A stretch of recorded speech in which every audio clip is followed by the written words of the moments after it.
Early May of 1955, I got this call from this woman I'd never heard of. And she said, "Now, Mr. Froelicher, we're looking for a young headmaster. We have a military school here in Colorado and in Denver." And she said, "Well, we don't know what we're doing. We do know that you would be the fifth school head in 5 years.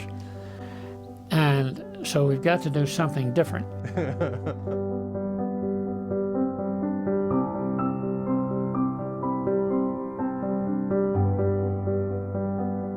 I remember when we met the first time after I got hired, we were in the Wellborn House in your old office, and you were telling stories about early recruitment of students at the school. The school, and my father came out to look at it.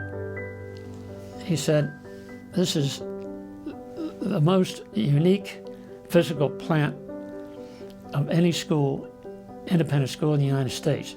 Unique being worst.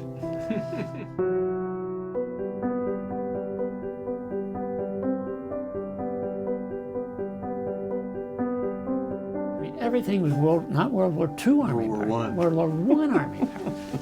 How would you like to try to sell a school that had a physical plant like that? My office was at the south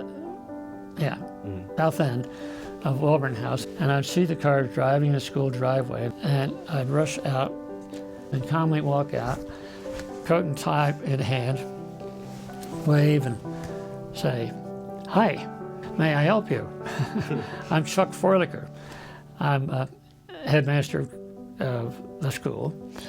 And he said, oh, yes, well, we were just out looking around, and I said, "Would you like to come in and talk about it?" They said, "Well, all right." And so they would come in.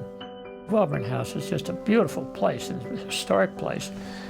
It was elegant, and people really did lose sight of the fact of the rest of the campus when they walked in there.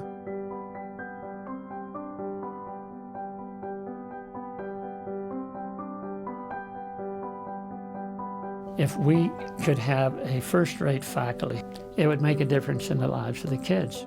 Somewhere, as you go through school, you're going to find somebody or a couple of people who had a profound influence on you, that they had faith in you. It has to be a human relationship to get this across. It can't be somebody standing in a class of 36 kids, all these rows, and saying, "Now, class over, here's your assignment." I mean, it's just got to be personal.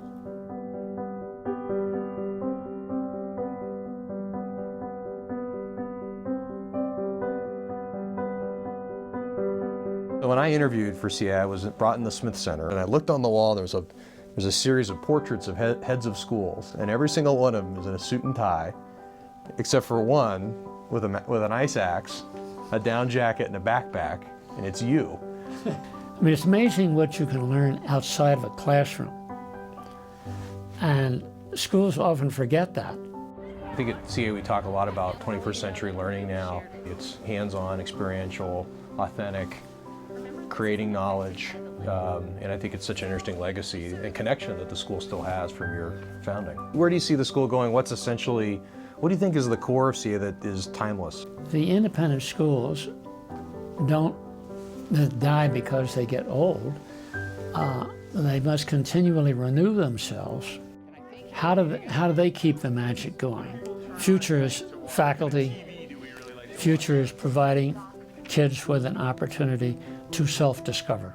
You've got to provide opportunities for young people to discover their outer limits, what they can actually accomplish, how the kids become engaged. And fortunately, every year you've got a senior class that graduates, and so you've got a whole other class that you can inspire. Chuck, this is an amazing session. Thanks for all the great information about the school. Well, fabulous stories. It's been fun. It's been easy to talk about.